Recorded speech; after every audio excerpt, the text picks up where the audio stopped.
ಎಲ್ಲ ವೀಕ್ಷಕರನ್ನು ಆತ್ಮೀಯವಾಗಿ ಸ್ವಾಗತಿಸುತ್ತಾ ಇವತ್ತಿನ ವಿಡಿಯೋದಲ್ಲಿ ಪುರಾಣಗಳ ಪ್ರಕಾರ ಶಕ್ತಿಪೀಠಗಳಲ್ಲಿ ಒಂದಾಗಿರುವ ಸುದರ್ಶನ ಚಕ್ರಕ್ಕೆ ಸಿಲುಕಿ ಸತಿದೇವಿಯ ದೇಹ ಛಿದ್ರವಾದ ಸಂದರ್ಭ, ಸತಿದೇವಿಯ ಮೂರನೇ ಕಣ್ಣು ಬಿದ್ದಿರುವ ಜಾಗವಾಗಿರುವ ಈ ದೇವಾಲಯದ ಪಕ್ಕದಲ್ಲಿ ಸ್ಮಶಾನವಿದ್ದು ಸಾಧು ಸಂತರು ಹಾಗೂ ಅಘೋರಿಗಳು ಇಲ್ಲಿ ಈಗಲೂ ತಾಂತ್ರಿಕ ಸಾಧನೆ ಮಾಡುತ್ತಿರುತ್ತಾರೆ.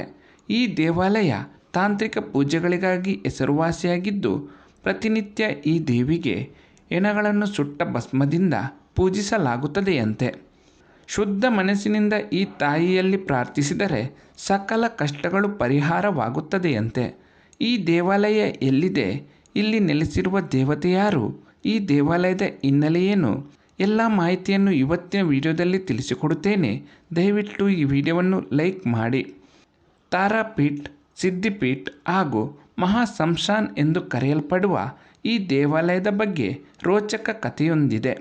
ಸಮುದ್ರ ಮಂಥನದ ಸಮಯದಲ್ಲಿ ಶಿವನು ಹಾಲಾಹಲವನ್ನು ಕುಡಿದು ಮೂರ್ಛೆ ಹೋದ ಸಂದರ್ಭ, ಸತಿದೇವಿಯು ತಾರಾದೇವಿಯ ಅವತಾರದಲ್ಲಿ ಬಂದು ಶಿವನಿಗೆ ತನ್ನ ಎದೆಹಾಲು ಕುಡಿಸಿ ಕಾಪಾಡುತ್ತಾಳೆ.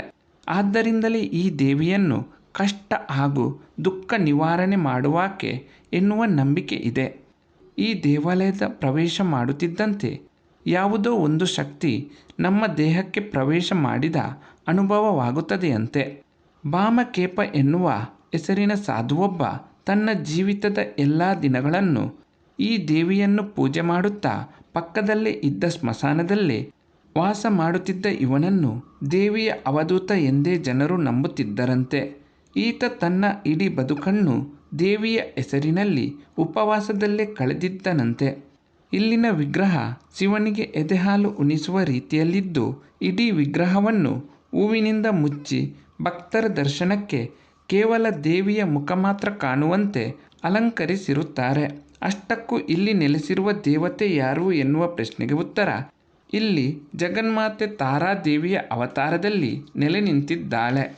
ಸ್ಮಶಾನದ ಪಕ್ಕದಲ್ಲೇ ಈ ದೇವಾಲಯವಿದ್ದು, ಈ ದೇವಿಯನ್ನು ಸಾಧು ಸಂತರು ಹೆಣಗಳನ್ನು ಸುಟ್ಟ ಬೂದಿಯನ್ನು ಮೈಗೆ ಹಚ್ಚಿಕೊಂಡು ಬಂದು ಪೂಜೆ ಮಾಡುತ್ತಾರೆ.